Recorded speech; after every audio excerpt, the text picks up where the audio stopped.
The Mac Classes Key to Unlock the Success Kalyan Prakamper। साथियों नमस्कार, मैं doctor Vishnukant आप सभी का स्वागत करता हूं आपके अपने YouTube channel the mac classes पर। आप द मैक क्लासेस पे क्रमशः भिन्न भिन्न विषयों के वीडियो को आप देख रहे हो। इस पे मैं आपके साथ में हिंदी संस्कृत के लिए जुड़ता हूँ और हिंदी संस्कृत की श्रृंखला पे हम आपको पेन टैब पर जो आपको सेंट्रल टेट के विगत वर्षों के प्रश्न पत्र हैं उनको मैं हल करा रहा हूँ। विगत वर्ष में जो आए हुए प्रश्न पत्र थे उनको मैं आपका मुख्य उद्देश्य के रूप में आप संस्कृत की हिंदी करना सीख जाओ, इसके लिए हम आपको तय कराता हूँ। ये देखिए पेपर आपका 16 दिसंबर या सितंबर 16 का पेपर होगा, इसकी आज मैं हिंदी कराऊंगा। विगत में आपको हमने 9-10 पेपरों की हिंदी करा चुका हूँ और विगत जितने भी पेपर आए हुए हैं उन सब की मैं हिंदी क्रमशः श्रृंखला के रूप में आपको देता रहूँगा। आज हम अगले पेपर की हिंदी करें। ये कहता अभ्यर्थिनः चतुर्थभागस्य प्रश्नानां प्रश्न संख्या 91-120 उत्तराणि दद्युः यदि तैः संस्कृतं प्रथम भाषा रूपेण चित्तम्। अभ्यर्थियों ने चतुर्थ भाग के प्रश्नानां प्रश्नों को उत्तराणि दद्युः उत्तर देना चाहिए।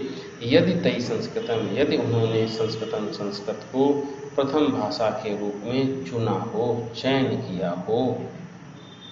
अब इस पे प्रश्नों पर आए। ये कहता अभ्यर्थिना सूचना एक हमको देता है अधोलिखितान श्लोकान पठित्वा प्रश्न संख्या 91 से 96 तक के विकल्पात्मक उत्तरेभ्यः उचितम उत्तरम चित्वा लिखत। नीचे लिखे हुए श्लोकों को पठित्वा पढ़कर के प्रश्नों को विकल्पात्मक उत्तरेभ्यः विकल्प के उत्तरों से उचितम सर्वोत्तम उपयुक्त उत्तर को चुन करके लिखो। देखिए इसमें गद्यांश दिया गया, इसमें श्लोक दिए गए हैं, उनकी हिंदी करके हमको तय करना है। पहला श्लोक कहता विद्वत्त्वं च नृपत्वं च नैव तुल्यं कदाचन स्वदेशे पूज्यते राजा विद्वान सर्वत्र पूज्यते। विद्वत्त्वं च नृपत्वं अर्थात विद्वान की और राजा की, नैव तुल्यम ना ही, तुल्यम कदाचिन कभी भी तुलना नहीं करनी चाहिए। राजा की और विद्वान की कभी भी तुलना नहीं करनी चाहिए। स्वदेशे पूज्यते राजा, स्वदेश में अर्थात अपने ही देश में राजा की पूजा होती है। विद्वान सर्वत्र पूज्यते, जबकि विद्वान की पूजा सभी जगह होती है। राजपत्नी गुरुपत्नी भ्रातृपत्नी तथैव च पत्नी माता स्वमाता च पंचयिता माता स्मृता। राजपत्नी अर्थात जो राजा हो उसकी जो पत्नी है वो राजपत्नी कहलाएगी। गुरुपत्नी गुरु की पत्नी, भ्रातृपत्नी जिसे आप भाभी बोलते हो, भाई की पत्नी, और पत्नी माता किसे बोलते हो आप? जो पत्नी है उनकी माता, जिन्हें आप लोग सास बोलते हो। हिंदी पे आप लोग सास बोलते हो और जब आप इसका तत्सम बनाते हो तो क्या बनाते हो? स्वश्रु बनाते हो। पत्नी माता, स्वमाता जिनको हम अपनी जननी माता कहते हैं, इन 5 पंचयिता माता स्मृता, इनको माता के रूप में स्मरण करना चाहिए। राजमाता 1, गुरु पत्नी 2, भाई की पत्नी 3, पत्नी की अपमाता अर्थात हमारी सास 4, स्वमाता हमारी जननी 5। इन 5 को माता के रूप में स्वीकार किया जाना चाहिए। दुर्जनेन समम सख्य प्रीतिम चापि ना कारयेत उष्णो दहति चांगारः शीतः कृष्णायते करम। दुर्जनेन समम सख्य प्रीतिम चापि ना करयेत, दुर्जन के द्वारा किया हुआ मित्रता या प्रेम पूर्वक व्यवहार बिल्कुल नहीं स्वीकार नहीं करना चाहिए। उष्णो दहति चांगारा, जो जलता हुआ अंगार होता है, आग का टुकड़ा होता है। शीतः कृष्णायते गरम, वह शीत में भी, वह सर्दी में भी, आपकी ठंड में भी आपके हाथों को दहन करता है, जलाने में सक्षम होता है। वृथा वृष्टि समुद्रेषु वृथा तृप्तस्य भोजनम वृथा दानं समर्थस्य वृथा दीपो दिवापिचा। वृथा वृष्टि समुद्रेषु, वृथा माने व्यर्थ, वृष्टि माने वर्षा, समुद्रेषु समुद्र में वर्षा करना व्यर्थ है।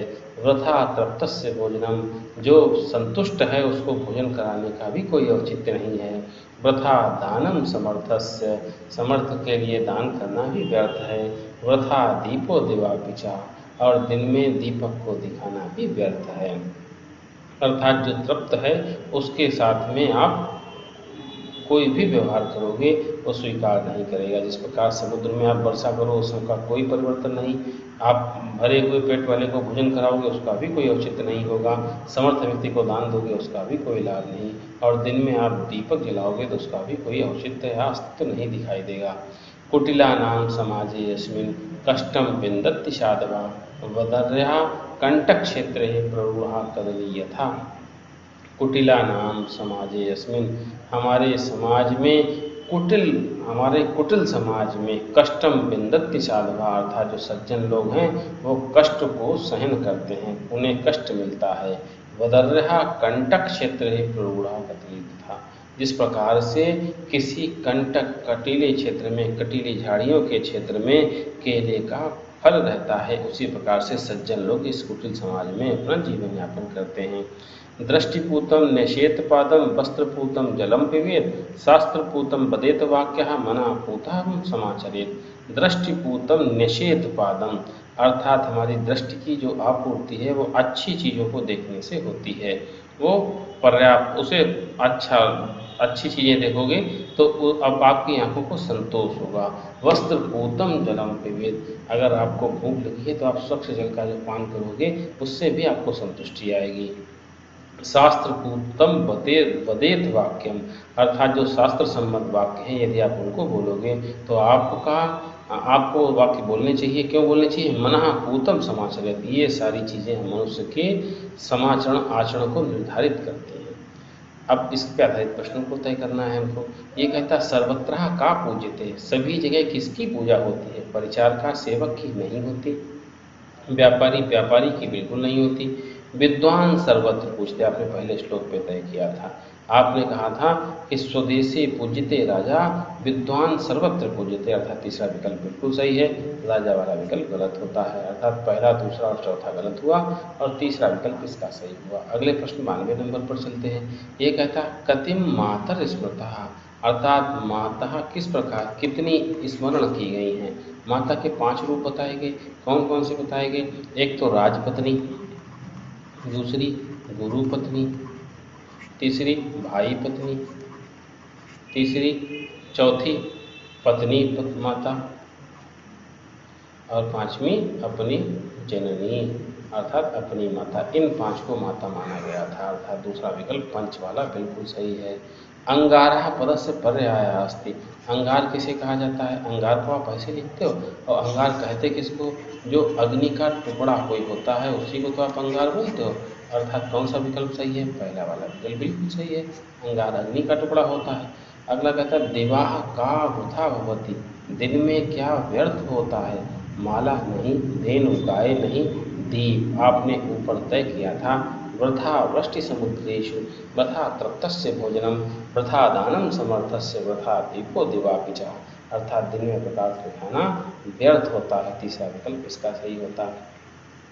केशाम समाजे साधवा कष्टम विन्दति, अर्थात किस प्रकार के समाज में सज्जनों को कष्ट प्राप्त होता है? कुटिलानाम समाजे, पहला ही विकल्प सही है, आपने ऊपर तय भी किया है।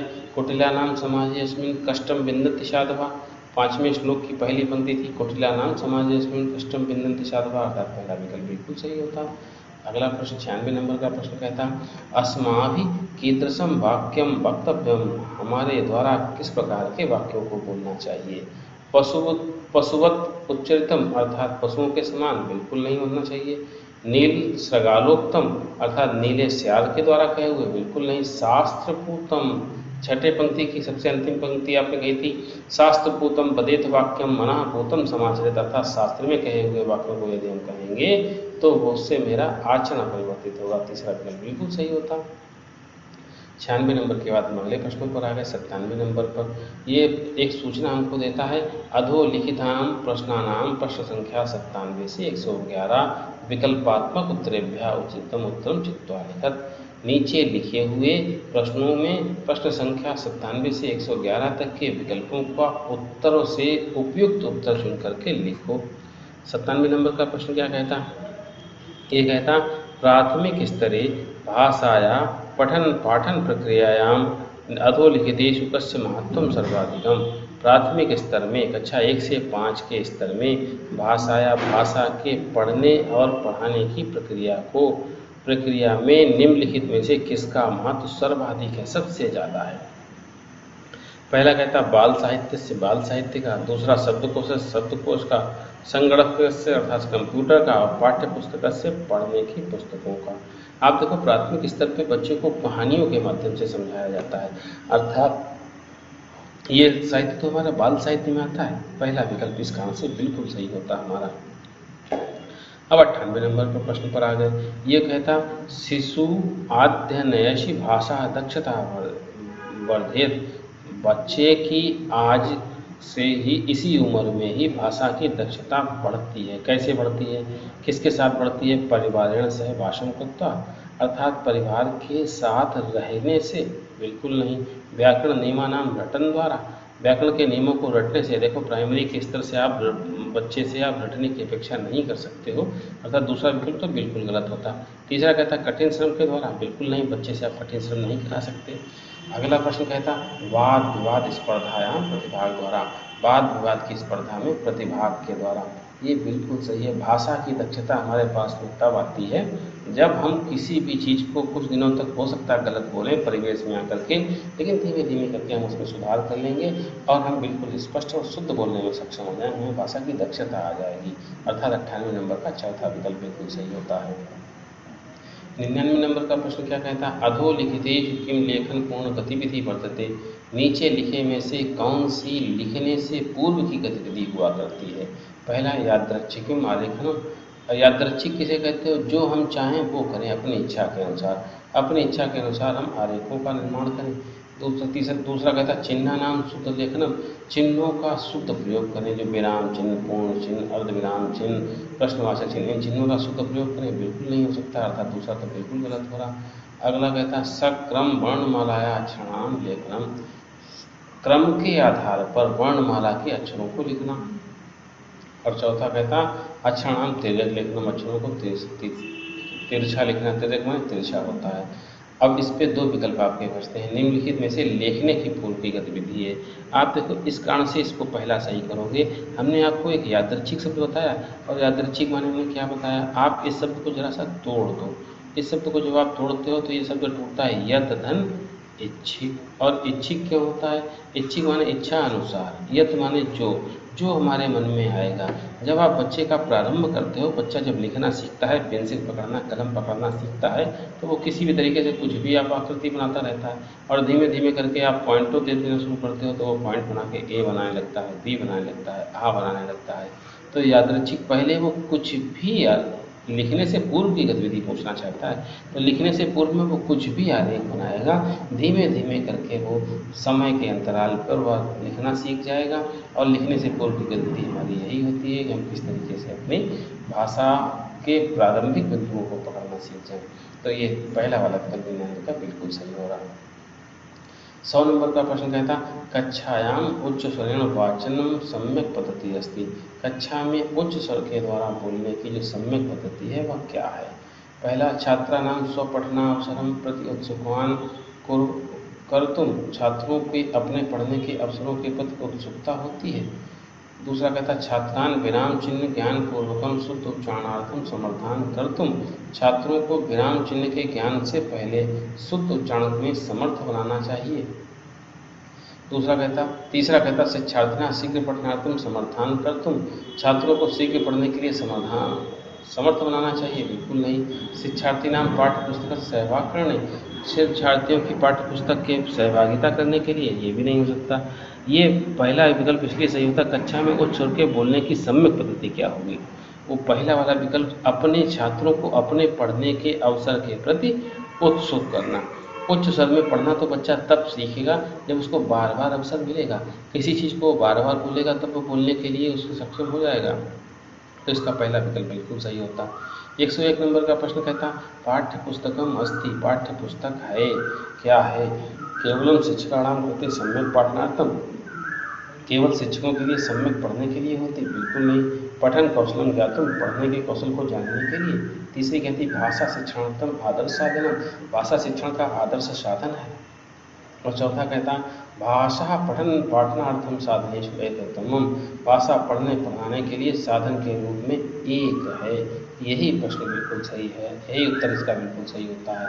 अर्थात भाषा के पढ़ने और पढ़ाने के लिए साधनों में से एक साधन है। देखो सम्यक, पहला कहता शिक्षक के लिए सम्यक पाठनार्थम बिल्कुल नहीं हो सकता, पढ़ने के कौशल बिल्कुल नहीं हो सकता, भाषा शिक्षण के लिए आदर्श साधन बिल्कुल नहीं है, भाषा शिक्षण के लिए हमें और भी कई से साधन मिलेंगे। इस तरह से चौथा विकल्प इसका बिल्कुल सही होता है। अब 102 नंबर के प्रश्न पर हम आ जाएं। ये कहता मनुष्यः कस्मिन् वयसि सहजतया भाषाया अधिगमं कुर्वन्ति। मनुष्य किस उम्र में, वयस माने उम्र में, सहजतया सहज रूप से भाषाया अधिगमं कुर्वन्ति, भाषा का अधिगम करते हैं, भाषा को सीखते हैं। पहला विकल्प कहता किशोर वयसी, किशोरावस्था में। वृद्ध वयस बिल्कुल नहीं, वृद्धावस्था पे भाषा का अधिगम नहीं हो सकता। आद्य वयस, प्रारंभिक अवस्था में भाषा का अधिगम नहीं हो सकता। युवावस्था, युवावस्था पर भी भाषा का अधिगम नहीं हो सकता। सहज रूप से हम किशोरावस्था में सीखते हैं, अर्थात पहला विकल्प बिल्कुल सही होता है। अगर इसकी उम्र में या कुछ भी होता है तो आप जो पेडागोजी शिक्षण शास्त्र के जो आपके अध्यापक हैं वो आपको स्पष्ट रूप से आपकी उम्रों की जो व्याख्या करेंगी, उम्र जो हमारी वय होता है उसकी जो व्याख्या करके इस पर समझाएंगे तो आपको अच्छा समझ में आएगा। मेरा अनुमान पहले विकल्प के लिए सही कहता है, ये मेरा अपना अनुमान है। 103 नंबर का प्रश्न कहता प्राथमिक स्तरीय लेखनाय लेखनस्य उद्देश्यम स्यात्। प्राथमिक स्तर में लिखने का उद्देश्य होगा, क्या होगा? स्वाभिव्यक्ति, अर्थात हमारे अपने विचारों की अभिव्यक्ति। अलंकारिक भाषा का प्रयोग बिल्कुल नहीं, आप प्राथमिक स्तर के बच्चे से अलंकारों का प्रयोग नहीं करा सकते। सुंदर हस्ताक्षर बिल्कुल नहीं, सुंदर हस्ताक्षर करा सकते। शुद्ध वर्तन्य व्याकरण से प्रयोग, शुद्ध व्याकरण और वर्तनी का प्रयोग बिल्कुल नहीं, अर्थात पहला वाला विकल्प बिल्कुल सही है। हमें अपने विचार, अपने जो भी आ रहे हैं उनको हम अभिव्यक्ति के रूप में लिखना प्रारंभ कर दें, ये प्राथमिक स्तर की पहली सीढ़ी हुआ करती है। 103 नंबर का प्रश्न हमने तय किया। अब हम 104 नंबर का प्रश्न तय करें। ये कहता है चतुर्थ कक्षाया शिक्षार्थी एकां कथां पठति तस्याः केषाञ्चित् शब्दानाम् अर्थः स जानाति तर्हि सा। चौथी कक्षा का शिक्षार्थी एक कहानी पढ़ता है, तस्याः केषाञ्चित्, उसकी किन्हीं शब्दों को वह अर्थ वह नहीं जानता है, तो वह क्या करे? पहला संदर्भानुसारणाम अर्थ सन्मानम कुर्यात्, संदर्भ के अनुसार अर्थ का अनुमान करना चाहिए। दूसरा कहता है शब्दकोशम पश्येत्, शब्दकोश को देखना चाहिए, बिल्कुल चौथे कक्षा का बच्चा शब्दकोश नहीं देखेगा। शिक्षकम पृच्छेत्, शिक्षक से पूछना चाहिए। या सहाध्यायिना पृच्छेत्, अपने साथ पढ़ने वाले से पूछना चाहिए। ये कहता है कि चतुर्थ कक्षा की एक शिक्षार्थी एक कथा पढ़ती है, चतुर्थ कक्षा की एक शिक्षार्थी एक कथा पढ़ती है, उसमें किन्हीं शब्दों को वह नहीं जानती है, बिल्कुल सही बात है। एक शिक्षक से पूछना चाहिए, अपने से अध्ययन करने वाले से पूछना चाहिए, ये भी दोनों ने। पहला वाला संदर्भ के अनुसार अर्थ का पहले अनुमान करना चाहिए, और जब अर्थ का अनुमान नहीं होगा तब दूसरी स्टेज उसकी आएगी तो शिक्षक और अध्याय अपने साथ अध्ययन करने वाले से पूछ सकती है। 104 नंबर वाले का हमें पहला विकल्प सही लगता है। 105 नंबर, आप ये भी मानो कि मेरा प्रमुख उद्देश्य है आपको संस्कृत से हिंदी के प्रति सक्षम बनाना। यदि आप संस्कृत से हिंदी के प्रति करने में सक्षम हो गए तो आपको सेंट्रल टेट ऐसी परीक्षा भी आपको आसान लगने लगेगी। और हिंदी संस्कृत के जो विगत वर्षों के प्रश्न पत्र हैं वो आपको निश्चित रूप से आपकी परीक्षा आने तक सारे प्रश्न पत्रों को तय करा देंगे, तो आप अपने आप को एक अपेक्षित परिणाम से भी अधिक अंक पाने में सक्षम हो जाओगे। 104 नंबर के प्रश्न उत्तर को हमने तय करा दिया। अब हम 105 नंबर के प्रश्न को तय कराएं। ये कहता है कक्षायां कथा कथनम बारंबार करिए, कक्षा के कथा कथन को बार बार करना चाहिए। तेनम, उनके द्वारा। पहला पूर्णांगतया भाषाया प्रस्तुति भवति, पूर्ण अंगों के भाषा की प्रस्तुति होती है पहली बार। दूसरी कठिन शब्दानां शिक्षणम भवति, कठिन शब्दों का शिक्षण होता है। तीसरा छात्राणां मनोरंजनम भवति, छात्रों का मनोरंजन होता है। और चौथा नैतिक शिक्षा होती, नैतिक शिक्षा होता है। आप देखो कह रहा कक्षा के कथा कथन को, कहानी के कहने को बार बार करना चाहिए। क्यों करना चाहिए? पहला कहता पूर्णांगतया भाषा प्रस्तुति, बिल्कुल नहीं हो सकता, मतलब भाषा की प्रस्तुति पूर्ण अंगों के सहित हो जाती, बिल्कुल नहीं। कठिन शब्दों का शिक्षण हो जाता, बिल्कुल नहीं होता। छात्राओं का मनोरंजन होता, बिल्कुल होता है। लेकिन नैतिक शिक्षा किसी कहानी से हमको बार बार जब हम पढ़ेंगे तो हमें कोई भी कहानी का जो एक मोटो होता है, उद्देश्य होता है, वो हमें नैतिक शिक्षा देना होता है, अर्थात चौथा विकल्प बिल्कुल सही होता है। 105 के बाद हम आगे 106 नंबर के प्रश्न पर। ये कहता भाषा कक्षायां समूह कार्य यदा छात्राः मिलित्वा कार्यं कुर्वन्ति तदा ते। भाषा कक्षा के समूह कार्य में यदा छात्राः जब छात्र मिलित्वा मिलकर के कार्यं कुर्वन्ति कार्य करते हैं, तदा ते तब वे क्या करते हैं। पहला कहता परस्परात् ज्ञानम प्राप्नुया, अर्थात परस्पर आपस में ही ज्ञान नहीं प्राप्त करते हैं। दूसरा कहता उद्विग्ना न हो, उत्तेजित नहीं होना चाहिए। तीसरा कहता स्वभाव नया आदान प्रदान न करो, स्वाभाविक रूप से आदान प्रदान नहीं करना चाहिए। और चौथा कहता अधिक वार्तालाप न करो, अधिक वार्तालाप नहीं करना चाहिए। भाषा कक्षा के समूह कार्य में जब छात्र मिलकर के करते हैं तब वे क्या करते हैं।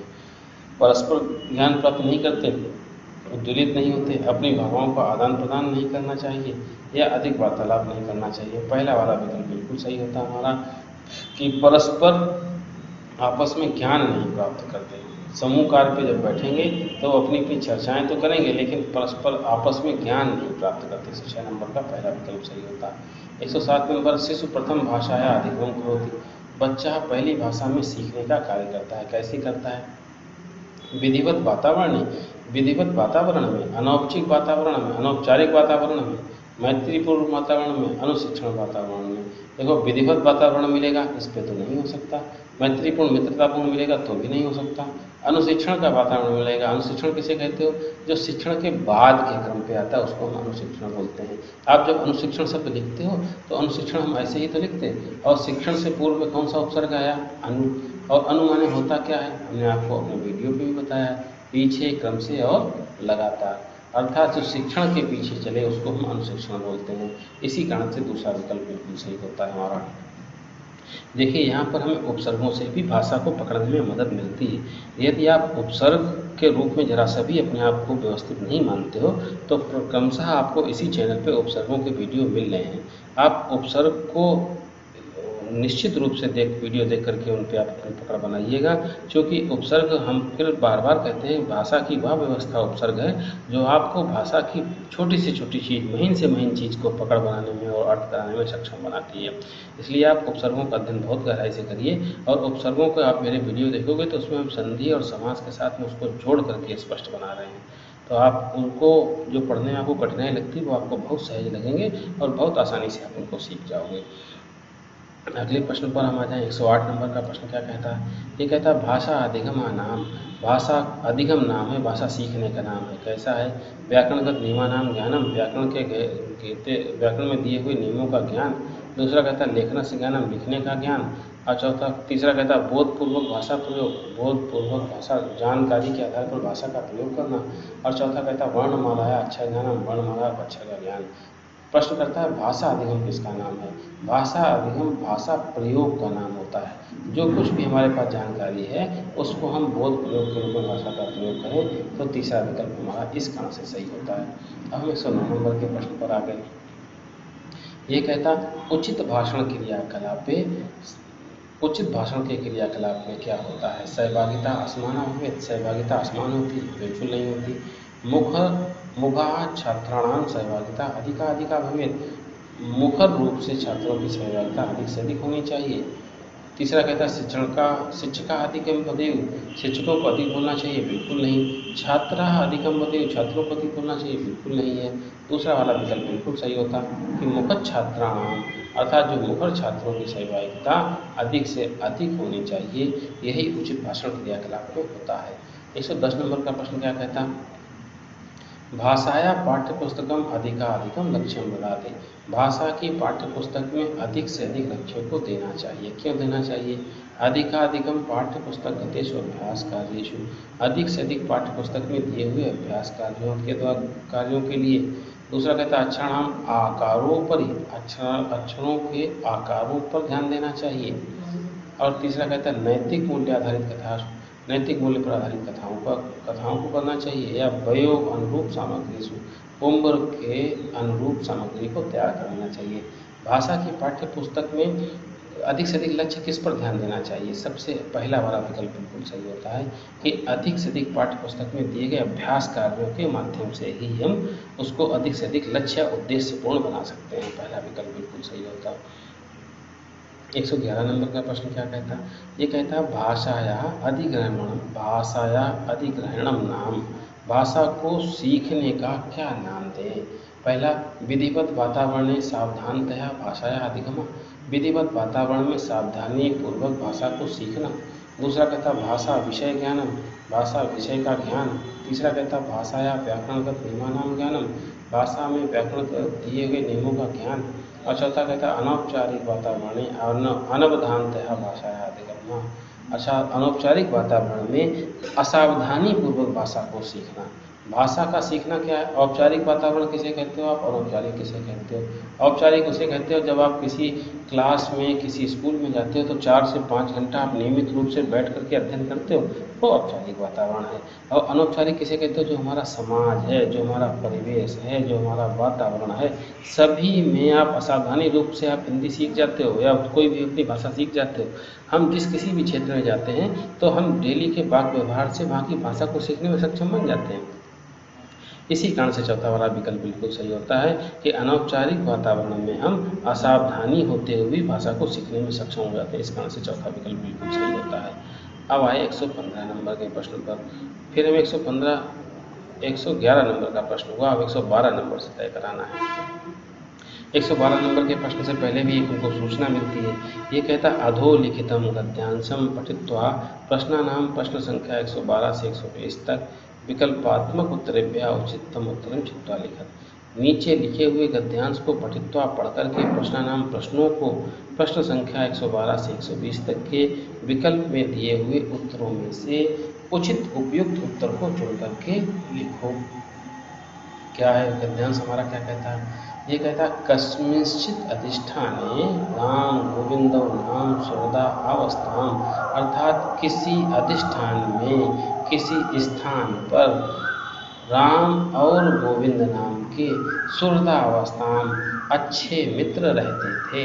तौ परस्परम अतीव अहिष्णीयताम, वे दोनों परस्पर अत्यंत स्नेह किया करते थे।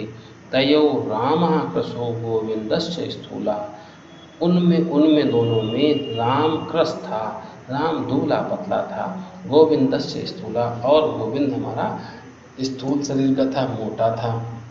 अथैकता तो विहारार्थम ग्रामात् बहिर्गच्छताम, अथ एकता इसके पश्चात एक बार वे दोनों बिहार घूमने के लिए, बिहार माने घूमना होता है, बिहार जगह का नाम है लेकिन बिहार यहाँ पर घूमने के लिए बिहारार्थम, वहाँ बिहार घूमने के लिए गांव से बाहर, बहिर्गच्छताम बाहर गए।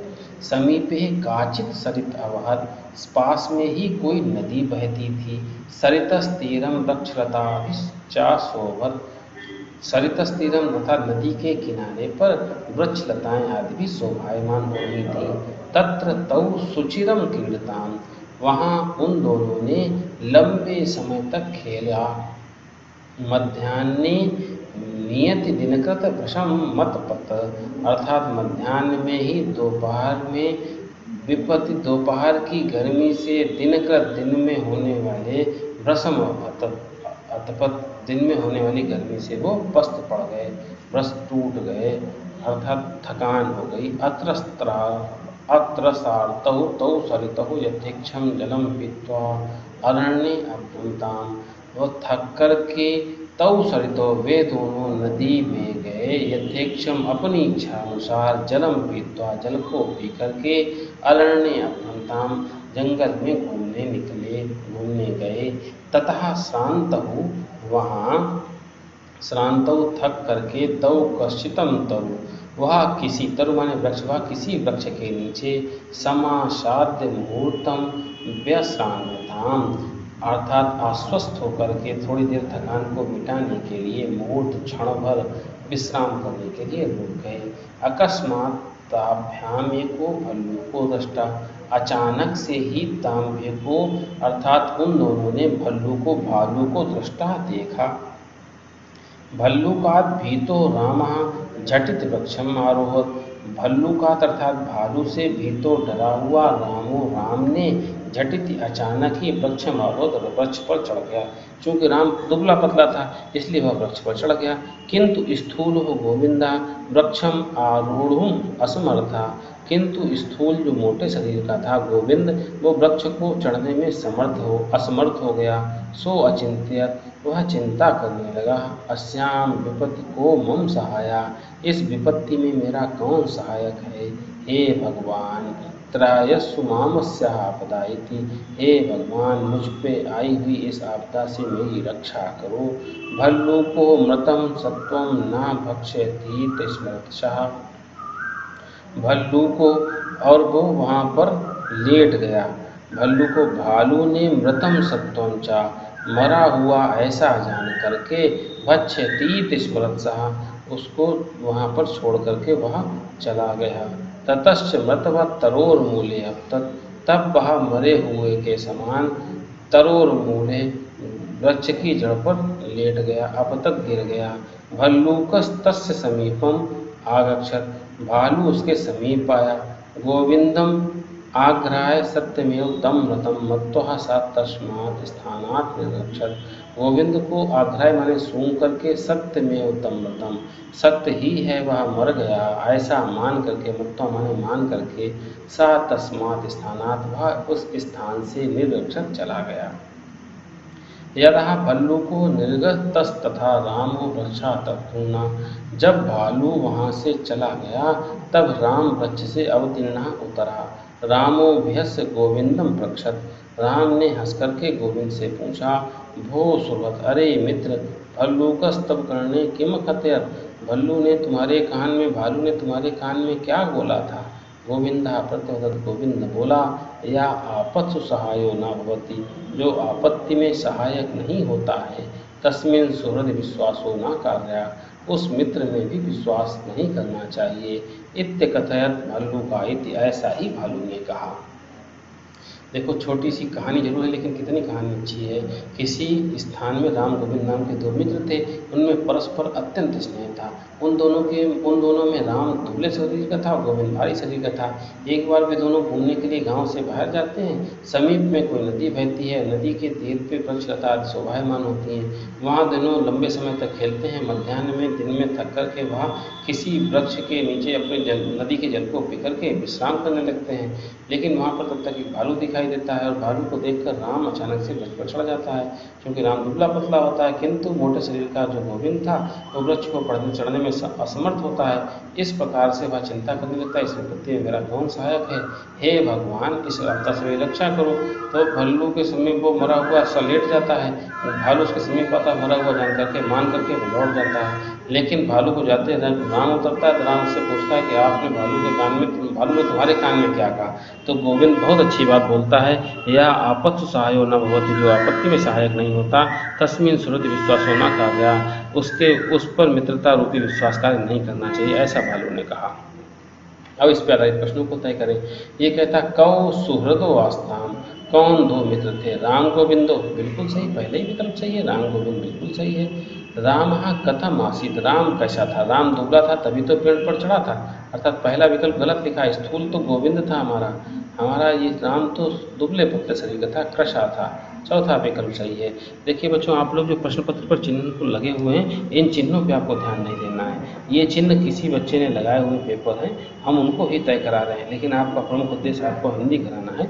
अगर आप हिंदी करना सीख गए तो आप ये सारी चीज़ें सीख जाओगे और हमें लगता है कि आप हिंदी के प्रति अच्छा व्यवहार कर रहे हो, संस्कृत से हिंदी कन्वर्ट करने लगे होंगे।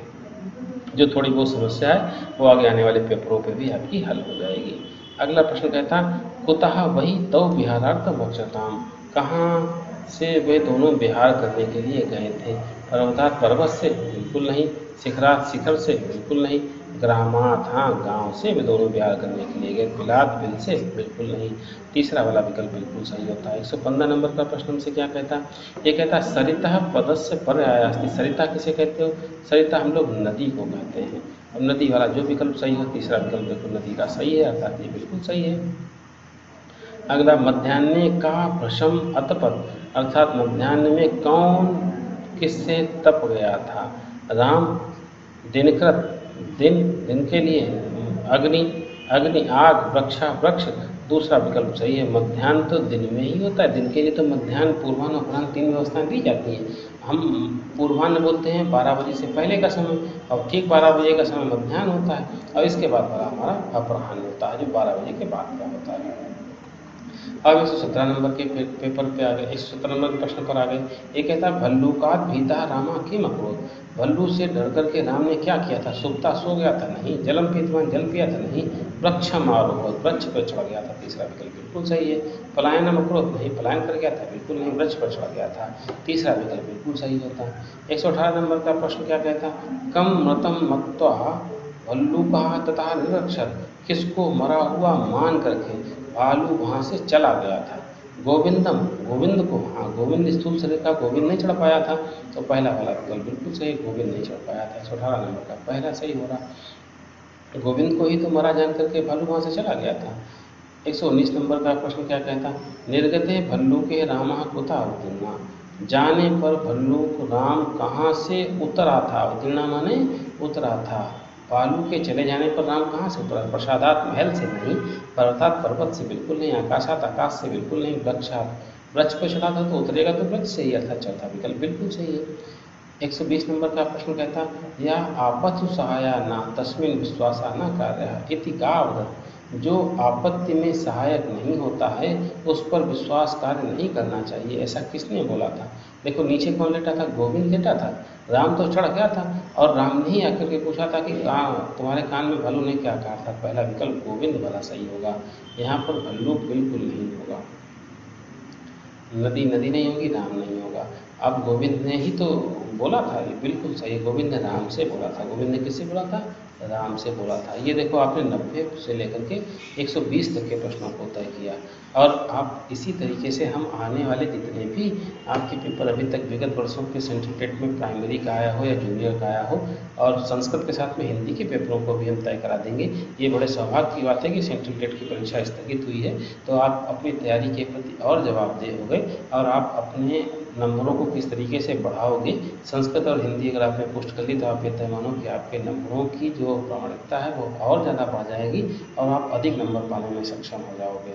और हमारा भी आपसे ये कहना है, वादा है कि हम आपको इसी तरीके से सेंट्रल टेट की हिंदी, संस्कृत से हिंदी कराते रहेंगे, और इसी क्रम श्रृंखला पर आपको हिंदी के भी प्रश्न पत्रों को तय कराएंगे। तब तक आप देखते रहिए द माई क्लासेस, हमसे जुड़े रहिए। धन्यवाद। The Mac Class is key to unlock the success Kalyan Prakanpur.